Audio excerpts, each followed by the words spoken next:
இருந்தது, அவளுக்கு என்ன குறை இருக்கக்கூடிய வசிஷ்டருக்கு பெரிய பிரம்ம முதல் ஸ்தானம். இன்னைக்கு நம்ம கான்ஸ்டிடியூஷன்ல பார்த்தீங்கன்னா பிரைம் மினிஸ்டருக்கு இருக்கக்கூடிய பொசிஷன் எப்படின்னா ஃபர்ஸ்ட் அமங் ஈக்குவல்ஸ்னு சொல்லுவாங்க. எல்லா கேபினெட் மினிஸ்டர்ஸுக்கும் ஈக்குவலா ஒரு ஸ்தானம், அது முதல் ஸ்தானம் பிரைம் மினிஸ்டருக்கு.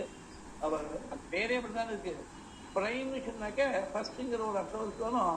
அதனால பிரைம் மினிஸ்டர்னு சொன்னாலே ஃபர்ஸ்ட் அமங் ஈக்குவல்ஸ். இது ஏதோ கான்ஸ்டிடியூஷன் ஆஃப் இந்தியாவே யாரோ கான்ஸ்டிடியூஷன் அசம்பிளியில அவளுக்கு ஒரு பிரெயின் வே அவளுக்கு ஆய்வு பண்ணான்னு நினைக்கப்படாது. இது முதல்ல எங்க இருக்குன்னா வேதத்துலதான் இருக்கு. இந்த ஃபர்ஸ்ட் அமங் ஈக்குவல்ஸ்ங்கிற கான்செப்ட் வசிஷ்டஸ்வமானாம்பவதி அப்படின்னு வேணும் சொல்றது. சமானானாம் அமங் ஈக்குவல்ஸ், சமானம்னா ஈக்குவல் தான் எல்லாரும் தெரியும். சமானானாம் வசிஷ்டகா பவதி.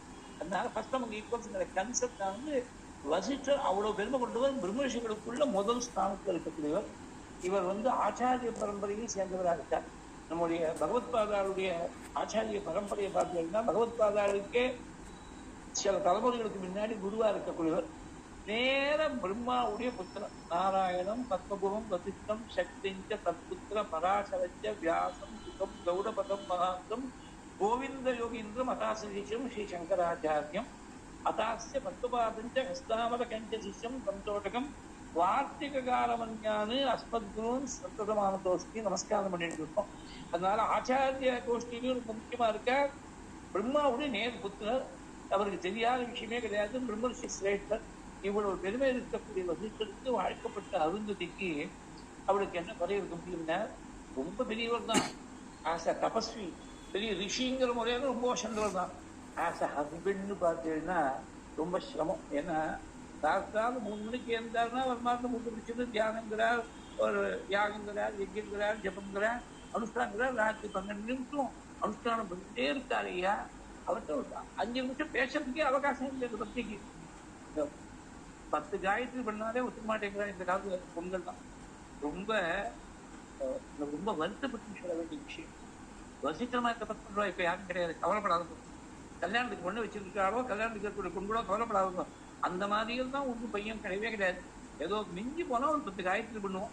ரொம்ப பூர்வ ஜென்ம சுகிருதம் இருந்தா 10 காயத்ரி பண்ணுவோம். அதுக்கு மேல ஒன்றும் வைதிகமா இருக்கக்கூடிய பையனே கிடையாது இந்த காலத்துல. ரொம்ப நாள் முன்னாடி ஒரு 20 வருஷம் முன்னாடி எனக்கு வேண்டிய ஒருத்தர் சொன்னா நான் ரொம்ப வருத்தப்பட்டேன். எனக்கு ஒரு இன்ஃபோசிஸ் தான் அன்னைக்கு வேலையா இருந்தான் அந்த பையன். அன்னைக்கு 20 வருஷம் முன்னாடி 75,000 ரூபாய் சம்பளம் மாசத்துக்கு. 75,000 ரூபாய் அன்னைக்கு பெரிய அமௌண்ட். கல்யாணமாகி 10 நாள்ல முக்கியம் கேட்டா அந்த பத்தி. ஏன் நல்ல பையன், ஒரு கெட்ட பழக்கம் ஒண்ணும் கிடையாது. என்ன அவன் காத்தால ஏந்து ஸ்நானம் பண்ணிட்டு இருக்கான், தலையில ஜலம் விட்டுக்கிறான், ஏதோ காயத்ரி பண்றான். இது பிடிக்குது அந்த பொண்ணுக்கு. நான் ஒரே ஒரு விஷயம் தான் கேட்டேன். என்கிட்ட சொன்னவர்கிட்ட, அவன் தலையில தானே ஜலம் விட்டான், இவன் தலையில ஜலம் விடலையே. அவன் தான் தானே குடிச்சான். காத்தா எந்த குடிக்கிறவங்க தப்புன்னு சொன்னாக்க காயத்ரி வேற ஒன்றும் காரணம் இல்லை. பிறந்தாப்புல தன் தகப்பனாரோ தன்னை கூட பிறந்த அண்ணாவோ தம்பியோ சந்தியாவந்தனம் பண்ணி அந்த பொண்ணு பார்த்து வளர்ந்துருந்தா இது தோஷம் போனார். அந்த காண்ட்ரி நம்ம அப்பா பண்றார், அண்ணா பண்றார், தம்பி பண்றா, புருஷன் காயத்ரி பண்ணணும். இது குடும்பத்துக்கு ஸ்ரேயஸ் தோணி இருக்கும். பஞ்சபாத்திரத்திலேயே கண்ணில் காட்டாம வளர்த்துருப்பாங்க. பஞ்சபாத்திரத்தையும் அதை கூட பார்க்கலன்னா சந்தியாவந்தத்தை பத்தி எப்படி தெரியும், காயத்ரி பத்தி என்னமா தெரியும்? குழந்தைகளுக்கு சின்ன வயசுலேருந்து இந்த சம்ஸ்காரத்தை ஊட்டணும். காயத்ரிக்கு பண்ணக்கூடியவருக்கு மாத்திரம் இல்லை, அந்த ஊட்ட எந்த காயத்ரி ஜபிக்கிறாளோ அங்க குழந்தைகளுக்கு அபமிருத்தி ஏற்பட்டு பெரியவா குழந்தைகளுக்கு கர்மா பண்ணும்படியான துஸ்திதி வராதுன்னு விட்டால் அம்புப்படுத்தி ஏற்பட்டு பீஷ்மர் தர்மம் சொல்றது மகாபாரதம். நதத்ர மிரியதே பாலகா காயத்ரி யத்ரஜப்யதே. ஸ்ரீதும் அப்படிதான். கிராமே அஸ்மின் அநாதுரம். இந்த கிராமம் ஆதுரம்னா வியாதி, அநாதுரம்னா வியாதியே இல்லாம வியாதி பக்தியே இல்லாம கிராமம் முழுக்க இருக்கணும். யாரும் ஒருத்தர் ஜபம் பண்ற அந்த ருத்ர பாராயணம் பண்றதுனால கிராமம் முழுக்க அநாதுரமா அனாமயமா இருக்கு. இதெல்லாம் தெரிஞ்சுக்கிறோம். குழந்தைகளுக்கு நம்ம எம்டெக் படிச்சுட்டா எம்பிஏ படிச்சுட்டா போராது. நம்ம சம்ஸ்கிருதி கொஞ்சமாவது சம்ஸ்கிருதி ஊட்டி அதை பழைய காலத்துல இருக்கிற நிலை வேற. இப்படி பண்ணோம்னு சொன்னா குழந்தைகளுக்கு உத்தரவு போடுவோம் அப்பா அம்மா. குழந்தைகள் அதுக்கு தகுந்த கட்டுப்பட்டு இருக்கும். உத்தரவு போட்டு காரியத்தை நடத்தக்கூடிய காலம் எல்லாம் மலையேறி போயிடுச்சு. இனிமே உத்தரவு போடப்படாது. தட்டி கொடுத்து ஃப்ரெண்ட்லியா சுத்தி நல்ல வார்த்தையா சுத்தியா வாழ புரிய வச்சு செய்யணும், உற்சாகப்படுத்தணும். எல்லா குழந்தைகளுக்கும் வேற எது இருக்கோ இல்லையோ இந்த காலத்துலயும் அப்பா அம்மாட்ட, முக்கியமா அம்மாட்ட பிரியம் நிறைய இருக்கு. இந்த பிரியம் இல்லைன்னு யாருமே சொல்ல முடியாது, எல்லா குழந்தைகளுக்கும் இருக்கு. அந்த பிரியத்தை தாய்மார்களா இருக்கிறவா கொஞ்சம் என்கேஷ் பண்ணும். இந்த பிரியத்தை நீ சன்னியாசம் பண்ணிப்பா அப்படின்னு சொல்லணும். நான் தாய்மார்கள்ட்ட ஒரே ஒரு பிரார்த்தனை தான் பண்றேன், உங்க கையில தான் இருக்கு தர்மம். அடுத்த தலைமுறை தர்மத்தை கொஞ்சமாவது ஃபாலோ பண்றதுங்கிறது புருஷாவை விட தாய்மார்கள் கையில தான் இருக்கு. எல்லா குழந்தைகளுக்கும் அம்மாட்ட ஒரு பிரியம் இருக்கு. அந்த பிரியத்தை யூஸ் பண்ணிக்கணும், இந்த மாதிரி சமயத்துல யூஸ் பண்ணிக்கணும். காலை இருந்து காஃபி போடுறதுக்கு முன்னாடி, காஃபி கொடுக்கறதுக்கு, காஃபி போடுங்க வேண்டாங்க, பாலை காய்ச்சிக்க வேண்டாங்களே, காஃபி கொடுக்கறதுக்கு முன்னாடி சன்னியாசம் பண்ணிட்டியா, ஒரு 10 காயத்ரி பண்ணிட்டு வாங்க, சூடா காஃபி கொடுக்குறேன் அப்படின்னு சொன்னாக்க அம்மா சொல்றாளேங்கிறதுக்காவது ஒரு பஞ்சபாத்த ஜலத்தையாவது கீழே கொடுத்துக்கணும். அவன் அறிக்கை பிரதானம் பண்றான் இல்லையா தெரியாது, பஞ்சபாத்த ஜலத்தையாவது கீழே கொடுத்து வருவனும். இதெல்லாம் எனக்கு தெரியும். குடும்பத்துல அந்த அம்மா பிள்ளைகிட்ட இதை சொல்ல முடியல. புள்ள ஒரு 20 வயசு 25 வயசு இருக்கும், நல்லா தக்காளி பழ மாட்டோம்னா தவறாலும் ஜம்முன்னு இருக்கான். அவன் ஒன்றும் 5 நிமிஷம் கழிச்சு காப்பி குடிச்சா மயக்கம் போட்டு விட மாட்டான். நல்லா சூக்கியமா 4 நாள் உபவாசம் இருந்தாலும் அப்படி இருக்கும், அவள் நல்லா இருக்கு செய்யணும். அந்த தாயாருக்கு 50-55 வயசு, 80 வயசுல அந்த தாயாருடைய மாமியார் இருந்தா. பேரண்ட்டை ரொம்ப அட்டாச்மெண்ட் ஜாஸ்தி. என் பேரனை பட்டி போட்டுவிடாரு, மாட்டு பொண்ணை குத்திட்டு இருப்பேன். காலத்தால 5 நிமிஷம் கழிச்சு காஃபி கொடுத்தா குத்திட்டு இருப்பேன் மாமியார். இது என்ன பிரயோஜனம், யாருக்கு என்ன பிரயோஜனம்? அவன் பண்ணதே 5 நிமிஷம் தான். 5 நிமிஷம் கழிச்சு காஃபி சாப்பிடக்கூடாதா? அதே மாதிரி மத்தியானம் சாப்பாடு போடுறதுக்கு முன்னாடி மாத்தியானம் பண்ணிவிட்டு வந்தியாப்பா, எனக்காக ஒரு 10 காயத்ரி பண்ணிட்டு வா, நான் உனக்கு சூடா போடுறேன், நான் எல்லாத்தையும் ரெடி பண்ணி இலைய போனதுக்குள்ள நீ வந்துடும், ஏதோ ஒன்று சொல்லி மாத்தியானம் பண்ணோம். ஒரு 10 காயத்ரியாவது பண்ணணுங்கிறது அந்த குழந்தைக்கு மனசுல பண்ணணும். ராத்திரி சாப்பாடு போடுறதுக்கு முன்னாடி காயின் சந்தியானம் பண்ணிவிட்டியா, இப்போ கைகால் மிக ஒரு விபூதிட்டுக்கோ ஒரு 10 காயத்ரி பண்ணிட்டு வா, நான் உனக்கு சில விஷயங்கள்லாம் கேரட் ஸ்டிக் பாலிசியே யூஸ் பண்ணக்கூடாது. கேரட் தான், அதாவது இன்சென்டிவ் கொடுத்து வா, நான் முன்னாடி வார்த்தை வைக்கல, சூடா உனக்கு தவாலேருந்து சூடா கோஷ வார்த்தை போடுறேன், சரியா? ஏதாவது இன்சென்டிவ் பரவாயில்ல, நமக்கு ஒரு கொஞ்சம் வேலை நிறைய இருந்தாலும் ஒரு பரவாயில்லை, எப்படியாவது தோசைக்கு ஆசைப்பட்டிருந்தாவோ இல்லை வேற ஏதோ ஒரு அவனுக்கு எந்த பிடிக்குமோ அந்த ஒரு பதார்த்தத்துக்கு ஆசைப்பட்டிருந்தாவது 10 காயத்ரியாவது பண்ணிட்டு வரட்டுமே. முணுமுணுப்போம், அம்மாவுக்கு வேற வேலை இல்லை, எப்போ பார்த்தாலும் ஏதோ சொல்லிட்டு இருக்கா, எப்படி இருந்தாலும் முணுமுணுக்க போறான். அதனால சந்தியாவதனம் பண்ணிவிட்டு முணுமுணுக்கட்டுமே. அன்னைக்கு முணுமுணுத்தா கூட 20 வயசுல முணுமுணுத்தா கூட 60 வயசு 70 வயசுல அப்ப அம்மா இருக்க மாட்டான், அம்மாண்ட போய் சேர்ந்துருவார். எனக்காவது ஒரு நாளைக்கு நினைப்போம், இன்னைக்கு ஏதோ 10 காயத்ரி பண்ணிட்டு இருக்கேன்னா அந்த சின்ன வயசுல எங்க அம்மா சொல்லி கொடுத்ததுனால தான் பண்ணிட்டு இருக்கேன்னு நினைப்பணும். அந்த போறோம் நம்ம எப்போதுமே அப்பா அம்மா இருக்கவா குழந்தைகளுக்கு பிரியமா இருக்கிறத மாத்திரம் செஞ்சா போதும் நினைக்கப்படாது. குழந்தைகளுக்கு வாஸ்தவத்துல எது க்ஷேமத்துக்கு இருக்குமோ எது ஹிதமோ அதை செய்யறதுக்காக தான். அதனாலதான் கஷ்டப்பா இருந்தாலும் தன் மனுஷன் அழகாக சொல்லுவா, ஒருத்தையார் சிரிக்க சொல்லுவான்னு ஒரு பழமொழியால் தான் வந்தது. அதனால அந்தந்த வேலைக்கு தகுந்த அப்புறம் சந்தியான் நோட்டியா மாத்தியான் நோட்டியான்னு கேட்டு ஒரு வார்த்தை கேட்டு அவன் நிச்சயமா பண்ணிடுவன். விடாம பண்ணக்கூடிய சம்ஸ்காரம் அவனுக்கு ரத்தத்தை ஊறி போயிடுன்னு தெரியற மட்டும் கேட்கணும். அவன் தினம் பண்றான், தீர்மானமா பண்ணலான்னு தெரிஞ்சா அப்புறம் கேட்க வேண்டிய அவசியம் இல்லை. தீர்மானம் பண்றான், மாத்தியே தானே இருக்கான் பையன், பார்த்தா தெரியுமே பண்றானா இல்லையான்னு தெரியுமே. ஒரு அம்மாவால இதை பார்த்த உடனே இவன் பண்ணிட்டு வந்திருக்கானா இல்லையாவது ஜட்ஜி பண்ண முடியலேன்னு சொன்னா அது ரொம்ப குறையான விஷயம். தாயாருக்கு இன்ஸ்டிங்டிவா தெரியும், அவன் சத்தியத்தை சொன்னா தெரியும், பொய் சொன்னா தெரியும், தாயாருக்கு இன்ஸ்டிங்டிவா தெரியும். அது மாதிரி சத்தியானங்களுக்கு வரானா இல்லையாவது இதை என்ஷூர் பண்ணணும். அதே மாதிரி இது பண்ணும். அடுத்த ஸ்டெப் இன்னொரு விஷயம் சொல்றேன். இப்ப பல குடும்பங்கள்ல 2 பேரும் வேலைக்கு போறான், அவன் வெக்கேஷன் ஆத்துல இருக்கான் பையன், ஸ்கூல் வெக்கேஷன் காலேஜ் வெக்கேஷன் ஆத்துல இருக்கான். அவன் குழந்தைகளுக்கும் மாத்தியானம் பண்ணணும்னு ஆசைப்படுறான். சாப்பிட வேடா, உனக்கு சாப்பாடு போட்டுன்னு ஆஃபீஸுக்கு வேற கிளம்பணும், அம்மா ஒரு 5 நிமிஷம் மாத்தியானம் பண்ணிட்டு வரேன், இன்னைக்கு ஒரு நாள் மாத்தியானம் பண்ணாட்டா பரவாயில்ல வா அப்படின்னு தயவு செய்து எந்த தாயாரும் சொல்லாமல் இருக்கணும். இதுதான் பிரார்த்திக்கிறேன். ஏன்னா பூணல் போட்டாச்சுனாலே ஓரளவுக்கு விவரம் வரக்கூடிய வயசுல 3 வயசு குழந்தைக்கு பூணல் போட போடுறதில்லை, ஓரளவுக்கு விவரம் வரக்கூடிய வயசுல தான் பூணல் போடணும். அதனால ஒன்றும் அவனே போட்டு சாப்பிட்டோம், இல்லை அவனுக்கு பெசஞ்சாவது வச்சிருங்க, இல்லை அந்த ஆஃபீஸுக்கு ஒரு 5 நிமிஷம் லேட்டாக போக முடியுமானா போயிட்டு வாங்க, இல்லை ஆஃபீஸுக்கு டைத்தில் போகணும் அப்படின்னு சொன்னாலும் நீ போட்டு சாப்பிட்டு ஒரே ஒரு சென்டென்ஸை மாத்திரம் சொல்லக்கூடாது. இன்னைக்கு ஒரு நாள் மாத்தியானிகம் பண்ணாட்டா பரவாயில்லைங்கிற மாத்திரம் தவறி போய் சூடாகுங்க. அவன் அம்மா சொல்லி கொடுத்த 1000 விஷயத்தை எல்லாத்தையும் விட்டுடுவான். இதை ஒன்றை மாத்திரம் பிடிச்சிப்பான். எங்க அம்மாவை சொல்லிருக்கா மாத்தியானம் பண்ணாட்டா பரவாயில்லை, இதை பற்றி இந்த புண்ணியம் நமக்கு வேணுமா? இந்த தேசத்துல இருந்த ஸ்திரீகளுக்கு இந்த புண்ணியம் வேணுமா? நாம சொல்லி ஒரு தர்மம் நடக்கிறதே தவிர ஒரு தர்மத்தை விடக்கூடாது. 18 ரிஷிகள் நமக்கு தர்மசாஸ்திரத்தை கொடுத்துருக்கா. அதுல ஒரு ரிஷி கூட அவ சந்தியாவந்தனம் ஒரு வேளை கூட பண்ணாம இருக்கலாம்னு ஒருத்தர் கூட அனுமதி கொடுக்கல. ரிஷிகளே சொல்லாத விஷயத்த ஒரு சாதாரண ஸ்திரீயா இருக்க குப்ப ஸ்திரீயா இருக்க சொல்லலாமா?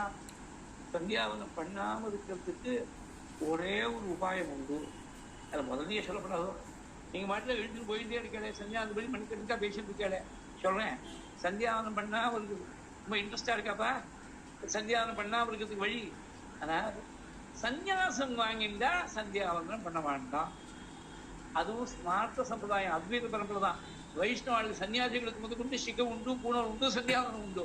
இந்த அத்வைத பரம்பரையில வந்த சன்னியாசிகளுக்கு மாத்திரம் சந்தியாவனம் பண்ணாம சன்னியாவனம் சொல்ல வெறும் பிரம்மத்தியானம் தான் சொல்லுங்க. சன்னியாசாசிரமத்துக்கு இருக்கக்கூடிய தர்மங்களை எல்லாம் பார்த்தா இந்த 10 காயத்ரி பண்றது ரொம்ப தேவை, ரொம்ப ஈஸின்னு தோணி போயிடும். அது ரொம்ப நெருப்பாட்டமா இருக்கு. நம்மளால நினைச்சு பார்க்க முடியாது. சன்னியாசாசிரமத்தை வெள்ளை வச்சுட்டு ஏதோ ஒரு 10 காயத்ரி 10 நிமிஷம் பண்ணிட்டு நான் மட்டும் அடுத்த வேலையை பார்த்துட்டு போகலாம். இதுதான் ரொம்ப தேவை. இவ்வளவு எதுக்காக சொல்ல வந்து என்னக்க, 10 காயத்ரி பண்ணினா அது ஏதோ பெரிய ரொம்ப வைதிகமா இருக்கு போல. இந்த சின்ன குழந்தைக்கு கல்யாணம் ஆகி 10 நாள்ல 3 கேஸ் தான் ஆரம்பிச்சேன். அது ஆச்சரியம் இல்லை. கல்யாணம் ஆகி பேரம்பேத்திகள் தான் அதுக்கப்புறம் கிட்டத்தட்ட 60 வயசுக்கு ஒரு மாமி வந்து என்கிட்ட கம்ப்ளைண்ட் பண்ணாங்க, ரொம்ப நாள் சஞ்சாரம் பண்ணிருக்காரு எங்க மாமா அப்படின்னு. அவாக்கு ஒரு நாள் தங்க முடியா இருந்தது. பார்த்தேன் 25 நிமிஷம் பண்றாங்க. 108 காயத்ரி பண்ணி 25 நிமிஷம் ஆகும். ஒரு ஒன்றும் எக்ஸஸா ஒன்றும் பண்ணல. இந்த டைம் கொடுத்தாலும் 108 காயத்ரி காத்தாலும் காலசஞ்சாரம் பண்ணுறதுக்கு 25 நிமிஷம் நார்மல் டைம் தான் அது அப்படின்னு மாமிக்கு எடுத்து அப்புறம் கன்வின்ஸ் பண்ண முடியாது இருந்தது. 25 நிமிஷம் 60 வயசு ஆயிடுச்சு. இனிமேல் என்ன பண்ண போறாரு உட்காந்து? அது மாமிக்கே 60 வயசு ஆயிடுச்சு. அதை விட வயசாயிடுச்சு மாமாவுக்கு. 1/2 மணி நேரம் கூட 1/2 மணி நேரம் உட்காந்துட்டு சந்தியாவனம் பண்ணா பண்ணிட்டு போட்டுமே என்ன, அட்லீஸ்ட் மாமி ஒன்றும் கோச்சிக்காம இருக்கிறோம் அந்த டயத்துல. அது மாதிரி தனக்கு லாபம் இருக்குன்னு நினைக்க மாட்டேங்கிறார் அந்த அம்மா. கூட ஜபம் பண்ணாருனாக்க ஆத்துல சண்டையாவது வளராம இருக்கும். ஜபம் பண்ணிட்டே இருந்தாங்க. ஜபம் பண்ற சமயத்தை சண்டை போட மாட்டாடோ. அதனால பரஸ்பரம் ஒன்று இருக்கு மாதிரி இருக்கு. வயசான காலத்து கூட அது மாதிரி இருக்கு. அந்த சண்டையாவது இல்லாம இருக்குமே அந்த 1/2 மணி நேரம் ஜபம் பண்ற போது நினைக்கணும், எப்படியாவது காயத்ரிய வர்த்திக்கிறதுக்கு வழி பண்ணணும். இந்த மாதிரி எல்லாம் ஒரு 10 காயத்ரி பண்ணாலே பெருசா தோணக்கூடிய காலத்துல 24 மணி நேரமும் பகவத் தியானமா உட்கார்ந்து இருக்காரு இந்த வசிஷ்டர். அந்த வசிஷ்டரை தெய்வமா நினைச்சதுனால்தான் பதிவதைகளுக்கெல்லாம் இன்னைக்கு முதல் எக்ஸாம்பிளா இருக்கக்கூடியவள் அருந்ததி. அருந்ததி வசிஷ்டஞ்ச. நான் கதையை எங்க விட்டேன்னு நீங்க மறந்து போயிடுவா, நான் மறக்கப்படாது. மறந்தா வியாசபீடத்துல உட்காரப்படாது. அது பகவான் தான் காப்பாத்துறேன். நம்ம சாமர்த்தியத்தை இல்லை. அருந்ததி வசிஷ்டஞ்ச. இவ பதிவதைகளுக்கெல்லாம் எடுத்துக்காட்டா இருக்காது. அதுக்கு ஒரே ஒரு விஷயம் சொல்லணும். கல்யாணங்கள் தான் 4 நாள் கல்யாணங்கிறது. ஒரு நாள் கல்யாணம் ஆச்சு, ஒரு நாள் கல்யாணம் 1 மணி நேரம் கல்யாணம் ஆயிடுச்சு. 4 நாள் கல்யாணத்தை தான் சாஸ்திரம் ஒத்துருக்கு. 1 நாள் கல்யாணத்தை ஒத்துக்கல. சாஸ்திரம் சொன்ன மாதிரி 4 நாள் கல்யாணமும் பண்ணல. இப்ப சமீபத்துல ஒரு சில வருஷங்களா சட்டம் எதிர்பார்க்கிற மாதிரி அந்த ரெஜிஸ்டர் ஆபீஸ்ல போய் ரெஜிஸ்டர் பண்ணி விடுறோம் அந்த கல்யாணத்தை. வேற ஒண்ணும் இல்லை, இவனுக்கு விசா பாஸ்போர்ட் அதுக்கெல்லாம் தேவையா இருக்குங்கிறதுக்காக ரெஜிஸ்டர் பண்ணி விடுறா. அப்படிதான் இருக்கு. 4 நாள் கல்யாணம்னா ரொம்ப பயந்து இருக்கா. 4 நாளைக்கு மண்டபத்தில் இருக்க முடியுமா? எவ்வளவு செலவாகும் உங்களுக்கு என்ன சார் தெரியும்? கேட்காதோ. 2 தங்கைகளுக்கு 2 பொண்ணுக்கு 4 கல்யாணம் பண்ணி பார்த்துருக்கேன். ஆதியிலேருந்து அந்த பரியந்தம் நிறைய செலவாகும், வாஸ்தவம் தான். ஆனா ஒரே ஒரு நாள் கல்யாணம் மட்டும் கொடுத்தா போதும். 4 நாளைக்கு கல்யாணம் போச்சு. 4 நாள் கல்யாணம்னா 4 × 2 8 வேளை உபாசனமா. இந்த உபாசனுக்கு மொத்தமா ஒரு வேளை உபாசத்துக்கு 10 நிமிஷம் டைம் தேவை. அது பண்ணி வச்சு ஆத்தியார் பண்ணி வச்சு பண்ணுறதுனால நாம சுயமா பண்ணா 5 நிமிஷத்துல முடிஞ்சு போயிடும். அதே மாதிரி ஒரு கைப்பிடி அரிசி தேவை, அவ்வளவுதான். அதை 2 பாகமா பண்ணிட்டு 2 ஆகுது தான். காத்தால சூர்யா யஸ்வாஹா சூர்யா இதன்மம, சாயங்காலத்து அக்னிகே யஸ்வாஹா அக்னி இதன்மம. 2வது ஆகுதி 2 பேரையும் காமன். அக்னிகே ஸ்விஷ்டகிருதே ஸ்வாஹா அக்னிகே ஸ்விஷ்டகிருத இதன்மம. இவ்வளவுதான். இந்த அக்னி உபாசிக்கணும். ஒத்தும் கூட இருக்கணும் அவசியம் இல்லை. இந்த பொண்ணுக்குள்ள 2 பக்கத்துலையும் அப்பா அம்மா பண்ணி வைக்கக்கூடிய வார்த்தையா. இவ்வளவுதான். மொத்தமா இப்படி இருந்தாலும் அப்பா அம்மா சாப்பிட்டாகணும், பிள்ளை மாட்டுக்கும் சாப்பிட்டாகணும், வாத்தியார் சாப்பிட்டு இருக்க மாட்டா, பண்ணி வச்சுட்டு அவரை மாட்டா கிளம்பி போயிட போல. என்ன சிரமம் சொல்லுங்க. ஒரு கைப்பிடி அரிசி மொத்தமா ஒரு 1/4 கிலோ அரிசி கூட தேவையா இருக்காது, 4 நாளுமா சேர்ந்து. இதுக்கு வசதி இல்லையா? இது என்ன எதுக்காக இதெல்லாம் சொல்லுவேனாக்க, பிராமணனுக்கு அக்னிதான் முதல் தெய்வம். நாம் என்ன பண்றோம், அந்த அக்னி ஆராதிக்கிறத விட்டுட்டு ஊரா குழந்தைகள் கல்யாணம் ஆனோடனே சேதாரணம் போயிட்டு வரேன், குருவாயூர் போயிட்டு வரேங்கிறா, பழனி போயிட்டு வரேங்கிறா, சிதம்பரம் போயிட்டு வரேங்கிறா, மதுரைக்கு போயிட்டு வரேங்கிறா. எல்லாம் அந்த கேட்டங்கள் தான் சுவாமி தரிசனம் பண்ண வேண்டியதான், இல்லைன்னு சொல்லவே இல்லை. ஆனா தனக்கு விதிக்கப்பட்டிருக்கக்கூடிய அக்னி ஆராதனத்தை விட்டுட்டு நான் சுவாமியை போய் அந்த கோவில்ல பாக்குறேன், இந்த கேட்டத்தை பாக்குறேன்னு சொன்னாக்க அது சரி இல்லையோ. உனக்கு விதிச்சதான் முதல்ல பண்ணோம், அதுக்கப்புறம் நீ கேட்டங்களுக்குலாம் போயிட்டு வா, லௌகிகமா எங்கேயாவது போயிட்டு வா, அதை பத்தியும் ஒன்றும் ஆட்சேபம் இல்லை.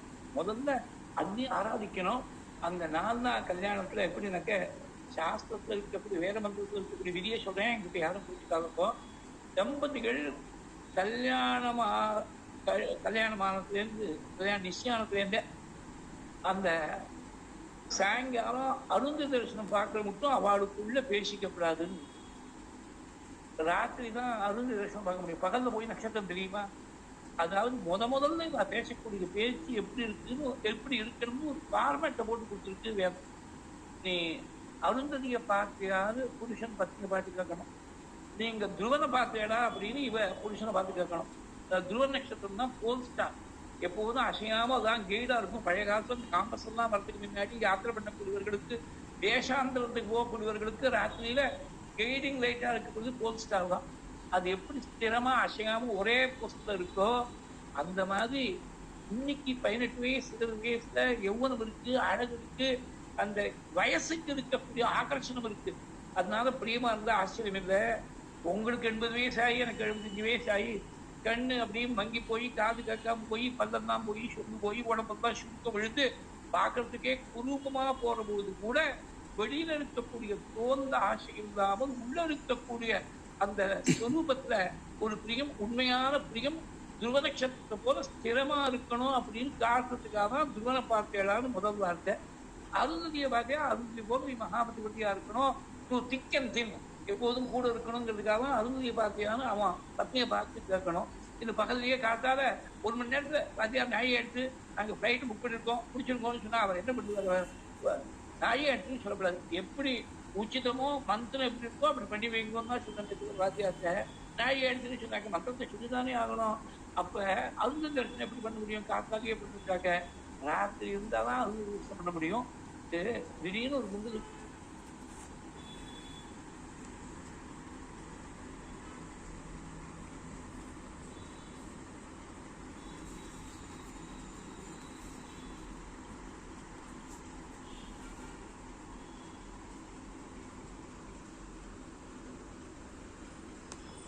அருந்த தரிசனம் பார்க்கற மட்டும் அவளுக்குள்ள பேசிக்கப்படாதுன்னு.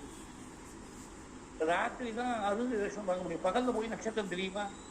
அதாவது முதல்ல நான் பேசக்கூடிய பேச்சு எப்படி இருக்கணும்னு ஒரு ஃபார்மேட்டை போட்டு கொடுத்துருக்கு வேதம். நீ அருந்ததியை பார்த்தியாவது புருஷன் பத்தியை பார்த்து கேட்கணும். நீங்க துருவனை பார்த்தேடா அப்படின்னு இவ புருஷனை பார்த்து கேட்கணும். துருவ நட்சத்திரம் தான் போல் ஸ்டார், எப்போதும் அசையாம அதான் கைடா இருக்கும். பழைய காலத்துல காம்பஸ் எல்லாம் வரதுக்கு முன்னாடி யாத்திரை பண்ணக்கூடியவர்களுக்கு, தேசாந்திரத்துக்கு போகக்கூடியவர்களுக்கு ராத்திரியில கைடிங் லைட்டா இருக்கக்கூடியது போல் ஸ்டார் தான். அது எப்படி ஸ்திரமா அசையாம ஒரே போஸ்ட்ல இருக்கோ, அந்த மாதிரி இன்னைக்கு 18 வயசு 20 வயசுல எவ்வளவு இருக்கு, அழகு இருக்கு, அந்த வயசுக்கு இருக்கக்கூடிய ஆகர்ஷணம் இருக்கு. அதனால பிரியமா இருந்தா ஆச்சரியம் இல்லை. உங்களுக்கு 80 வயசு ஆகி எனக்கு 75 வயசு ஆகி கண்ணு அப்படியே மங்கி போய், காது கேட்காம போய், பல்லெல்லாம் போய், சுண்ணு போய், உடம்பெல்லாம் சுருக்கம் விழுந்து பார்க்கறதுக்கே குரூபமா போற போது கூட வெளியில இருக்கக்கூடிய தோந்த ஆசை இல்லாமல் உள்ள இருக்கக்கூடிய அந்த ஸ்வரூபத்துல ஒரு பிரியம், உண்மையான பிரியம் துருவ நட்சத்திரத்தை போல ஸ்திரமா இருக்கணும் அப்படின்னு காட்டுறதுக்காக தான் துருவனை பார்த்தேளான்னு முதல் வார்த்தை. அருந்ததியை பார்த்தியா அருந்ததி போல நீ மகாபதிபதியா இருக்கணும், டூ திக் அண்ட் தின், எப்போதும் கூட இருக்கணுங்கிறதுக்காக அருந்ததியை பார்த்தியான்னு அவன் பத்னியை பார்த்து கேட்கணும். இந்த பகல்லையே காட்டாத 1 மணி நேரத்துல பாத்தியா நாயை எடுத்து நாங்க ஃபிளைட் புக் பண்ணிருக்கோம் பிடிச்சிருக்கோம்னு சொன்னா அவர் என்ன பண்ணுவார்? நாயை எடுத்துன்னு சொல்லக்கூடாது. எப்படி உச்சிதமோ மந்திரம் எப்படி இருக்கோ அப்படி பண்ணி வைங்கன்னு தான் சொன்ன வாத்தியார்த்த. நாயை எடுத்துன்னு சொன்னாக்க மந்திரத்தை சொல்லிதானே ஆகணும். அப்ப அருந்த தரிசனம் எப்படி பண்ண முடியும்? காத்தாலே எப்படி இருக்காக்க ராத்திரி இருந்தாதான் அருந்த தரிசனம் பண்ண முடியும். திடீர்னு ஒரு முண்டு தூக்கி போட்டாலே ராத்திரி அருந்தேஷம் மட்டும் தம்பதிகள் ஒருத்தருக்கு ஒருத்தர் பேசிக்கூடாது அப்படின்னா பேசிக்கிறதுக்கு ஒரு வழி சொல்றோம். இதெல்லாம் மனசு இருந்தா ஒரு மார்க்கம் ஏற்படும். டைரக்டா பேசிக்கூடாதுன்னு தான் இருக்கு. ஏதாவது அர்ஜென்ட்டா கம்யூனிகேட் பண்ணணும்னு சொல்லிட்டுன்னா பக்கத்துல தம்பியோ தங்கையோ யாராவது ஒருத்தர் வச்சுக்கிறது, வச்சுட்டு அவ மூலமா சொல்லிடுன்னு சொன்னாக்க ஒரு நாள் தானே அப்படி கல்யாண மண்டபத்துல என்டர் பண்ணது ஒரு நாளோ 2 நாளோ ராத்திரி முதல் நாள் தான் நிச்சயம் வாங்க நிச்சயங்கிறது முதல் நாள் தான் பண்ணுவா சாதாரணமா. அந்த நிச்சயம் பண்ணதுலேருந்து ராத்திரி அருந்தேஷம் பண்ணிட்டு 24 மணி நேரம் பேசாம இருக்கணும், அவ்வளவுதான். அப்புறம் ஜென்மா முழுக்க பேசிட்டு யாரும் வந்து இன்டர்வியூ பண்ண போறதுக்கு ஜென்மா முழுக்க பேசிட்டு இப்ப முன்னாடி எல்லாத்தையும் பேசினுடுறா. அப்புறம் பேச்சுவார்த்தையில my lawyer will talk to the lawyer தான். இந்த பிராரம்பம் எதுக்கா இந்த தேசத்துல போய் பாரத தேசத்துல இந்த கிரகச்சாரம் வரலாமா? அதனால சாஸ்திர விஷயம் இந்த ரீதியில பண்ணா கடைசி மட்டும் அந்த தாம்பத்தியம் அந்யோன்யமா இருக்கும். அது வந்து விட்டு கொடுக்காத ஒரு தாம்பத்தியமாக. அப்புறம் லாயனுக்கு தான் வேலை இல்லை. லாயர் அவர் வேற ஏதாவது வேலை பார்த்துன்னு சம்பாதிச்சு போட்டோம். இந்த குடும்பத்துல வந்து தம்பதிகளை பிரிச்சு அவர் ஒன்றும் சம்பாதிக்க வேண்டாம், ஃபீஸ் வாங்கிக்க வேண்டாம். இதெல்லாம் மனசுல தோணும். இந்த விஷயத்துல இன்னொரு விஷயம் சொல்லுறேன். ஈஸ்வர நம்பிக்கை இருக்கு, பக்தி இருக்கு, விசுவாசம் இருக்குன்னு நினைக்கக்கூடிய குடும்பங்கள்ல ஒரு சங்கல்பம் பண்ணிக்கணும். நல்லதோ கெட்டதோ பர்ஃபெக்ட் மேட்ச்ங்கிறது உலகத்துல கிடையவே கிடையாது. பர்ஃபெக்டா ஒரு புருஷன் வரும், கரெக்டா ஒரு பத்தி ஒண்ணுன்னா உலகத்துல கிடைக்கவே கிடைக்காது. எல்லாரும் மனுஷனா இருந்துவா, எல்லாத்தையும் ஏதோ ஒரு குறை இருக்கு. அதனால குறையோ நிறையோ எப்படி இருந்தாலும் இந்த டைவர்ஸ்ங்கிற மேட்டர் வந்து நாம இனிஷியேட் பண்ணும்படியா வரவே கூடாது. ஏன்னா நமக்கு ஏதோ முடியலன்னு சொன்னாக்க இது சட்டையா ரீசலா போனா அந்த சட்டையை கூட 1000 ரூபாய் கொடுத்து ரயில்வே ஸ்டேஷன் வாங்கியாச்சுன்னு சொல்லிட்டு அந்த சட்டையை ஒரு 4 முறையாவது துவச்சு போட்டுக்கணும்னு நினைக்கிறான். இது 10 நாளைக்குள்ள சட்டைக்கு கொடுக்கக்கூடிய மதிப்பு 1000 ரூபாய் இருக்கக்கூடிய சட்டைக்கு கொடுக்கக்கூடிய மதிப்பு கூட இல்லாமல் அந்த ரிலேஷன்ஷிப்பா ஒரே நிமிஷத்துக்கு தூக்கி எறியலாமா? 1000 காலத்து பெயர் அப்படி இருக்கணும், சாஸ்வதமா இருக்கணும். அதனால வேத மந்திரத்தோட விவாகம் பண்ணிக்கணும், தெளிவாள்லாம் சொல்லிக் கொடுக்கணும். அட்ஜஸ்ட் பண்ணிட்டு போறதுதான் வாழ்க்கையில கிரஸ்தாசிரம தர்மம். எல்லாமே நான் நினைக்கிற மாதிரி நடக்காது. பொண்ணு செயலா இருந்தாலும் சரி, பொண்ணு செயலா இருந்தாலும் 2 பக்கத்துலயும் விட்டு கொடுத்துதான் அந்த தாம்பத்தியத்தை விட்டு பண்ணி ஆகணும். இதெல்லாம் அருந்ததியா பார்க்கறது, அம்மிமதிக்கிறது இதெல்லாம் தெரிஞ்சுக்கணும். இந்த எதுக்கா அம்மிமதிக்கு சொல்றா அப்படின்னு சொன்னாக்க அந்த கல்லு தானே, அம்மிங்கிறது ஒரு கல்லு தானே. வெறும் சாதாரண கல்லா இல்லாம அம்மியை மிதிக்க சொல்றாங்க. இப்ப அம்மினா யாரும் ரொம்ப தெரியாது. ஏன்னா அம்மி இருக்க அந்த இடத்துல மிக்சி வந்துவிட்டு, ஆர்டிகல் இருக்கக்கூடிய இடத்துல கிரைண்டர் வந்துவிட்டு. அதனால அம்மியை கண்ணால இந்த ஜெனரேஷன் சேர்ந்தவா அம்மியை கண்ணால பார்த்து பாடாது தெரியாது. பழைய காலத்துல ஏதோ ஒரு அரைக்கணும்னு சொன்னா ஒரு வெள்ளத்தை ஒரு பண்டையாட்டமா ஒரு பெரிய வெள்ளம் வந்து பொடி பண்ணணும்னு சொன்னா அந்த அம்மியில தான் பொடி பண்ணுவா. ஒரு விறுவிறுன்னு ஒரு சட்னி அரைக்கணும்னு சொன்னாலும் 4 பச்சை மிளகாய் வச்சு அந்த அம்மியில் தான் அரைப்பான். வாழ்க்கை வெள்ளம் மிளகா 2 சேர்ந்த மாதிரி தான். காரமாகவும் இருக்கும், திணிப்பாகவும் இருக்கும், 2 சேர்ந்து தான் இருக்கும் வாழ்க்கையில. திணிப்பு மாத்திரம் இருந்து காரம் மாத்திரம் இருந்து யாருடைய வாழ்க்கையிலையும் கிடையாது. இந்த அம்மி மதிக்கிறது அம்மி எப்படி 2ஐயும் ஒன்னா ஏத்துக்கிறதோ, நீ மிளகா வச்சு அரைக்கையோ அது கோச்சிக்கிறது இல்லை. வெள்ளத்தை இன்னும் கொஞ்சம் வெள்ளத்தை வந்து பொடி பண்ணுன்னு சொல்றதும் இல்லை. அந்த மாதிரி நல்லது கட்டது எது இருந்தாலும் சுகதுக்கங்கள் வந்தாலும் ஒரே சீரா ஏத்துக்கணும்னு காட்டுறதுக்காக இந்த அஸ்மாரோகம்னு சொல்லக்கூடிய அம்மி மதிக்கக்கூடிய சம்ஸ்காரம் வந்து வந்திருக்கு. அருந்ததியை பார்க்கறது அருந்ததி போல மகாபதிபதியா இருக்கணும்னு ஞாபகப்படுத்துறதுக்காக அந்த சம்ஸ்காரம் வந்திருக்கு. எப்படி விவாகத்துல முதல் பதிவிரதையாக பதிவிரதைகளுக்கெல்லாம் லட்சணமா இந்த அருந்ததி சொல்லப்பட்டாலோ அந்த மாதிரி நான் என் ராமனை விட்டு பிரியாமல் இருப்பேன். அருந்ததி வசிஷ்டஞ்ச ரோஹிணி சசினம் யதா